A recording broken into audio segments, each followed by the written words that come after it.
ನೋಡು, ಯಾರಾದ್ರೂ ಒಂದು ಅಭ್ಯಾಸಕ್ಕೆ ಅಡಿಕ್ಟ್ ಆದ್ರೆ ಅದರಿಂದ ಹೊರಗಡೆ ಬರೋದು ಕಷ್ಟ. ಈಗ ಇವನು ಆಡ್ತಿರೋದು ಹಾಗೆ.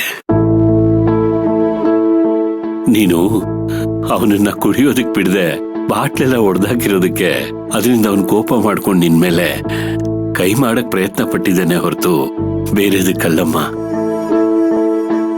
ಇನ್ನೊಂದ್ ಸ್ವಲ್ಪ ಹೊತ್ತಿಗೆ ಅದನ್ನೆಲ್ಲ ಮರ್ತು ಏನು ನಡೆದೇ ಇಲ್ಲ ಅನ್ನೋಗ್ ನಡ್ಕೊಬಿಡ್ತಾನೆ.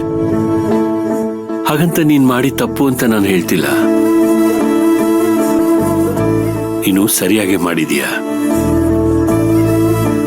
ಇದನ್ನ ಹೀಗೆ ಮುಂದುವರ್ಸಮ್ಮ. ಯಜಮಾನ್ರೆ, ಹೇಳ್ತಿದ್ದೀನಲ್ಲ, ನಿಮ್ಮ ಮಗನ್ನ ಸರಿ ಮಾಡೋದಿಕ್ಕೋಸ್ಕರ ನಾನಿಲ್ಲಿಲ್ಲ. ನನ್ಗದ್ ಬೇಕಾಗೋ ಇಲ್ಲ. ಊರಲ್ಲಿ ಅಪ್ಪ ಅಜ್ಜಿ ನನ್ ತಂಗಿದಿರು ನಾನಿಲ್ದೆ ಕಷ್ಟ ಪಡ್ತಿದ್ದಾರೆ.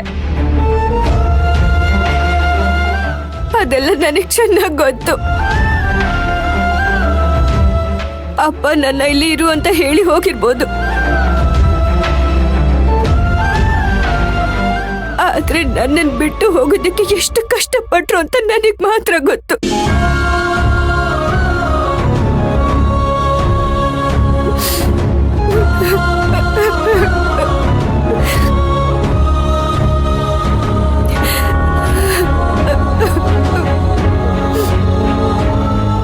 ಯಜಮಾನ್ರೆ, ನನಗೆ ನನ್ನ ಜೀವನ ಬೇಕು.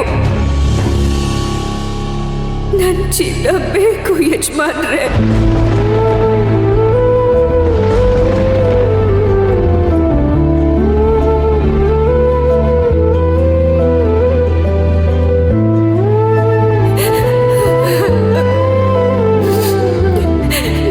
ನನಗೆ ಈ ಜೀವನದಿಂದ ಮುಕ್ತಿ ಕೊಡಿ, ಮುಕ್ತಿ ಕೊಡಿ.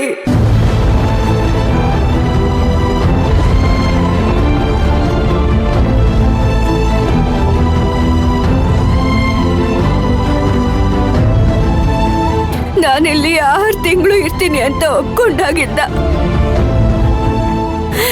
ಪ್ರತಿದಿನ ಪ್ರತಿ ಕ್ಷಣ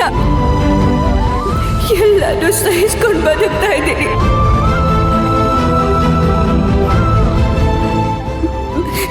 ನನ್ನಿಂದ ಆಗಲ್ಲ ಯಜಮಾನ್ರೆ, ಆಗೋದಿಲ್ಲ.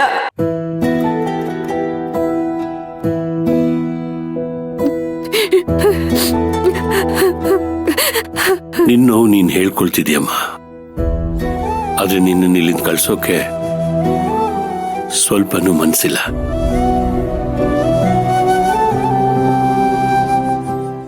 ಈಗ್ಲೂ ನಾನು ನಿನ್ನ ಹತ್ರ ಕೇಳ್ಕೊಳ್ಳೋದು ಒಂದೇ,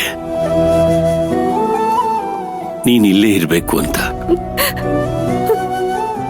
ನೀನಿಲ್ಲಿರೋ 6 ತಿಂಗಳಲ್ಲಿ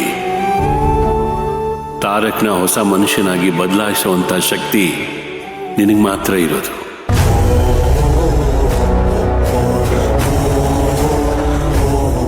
ನಾವು ಮಾಡಕ್ಕಾಗದೆ ಇರೋದನ್ನ ನೀನ್ ಮಾಡಕ್ ಹೊರಟಿದ್ಯಾ.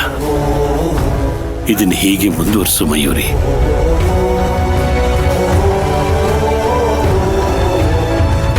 ಮತ್ತೆ ನನ್ನ ಇಲ್ಲಿರು ಅಂತ ಹೇಳ್ಬೇಡಿ ಯಜಮಾನ್ರೆ. ದಿನ ದಿನ ದಿನ ಸತ್ತು ಸತ್ತು ಬದುಕೋದಿಕ್ಕೆ ನನ್ನಿಂದ ಆಗಲ್ಲ.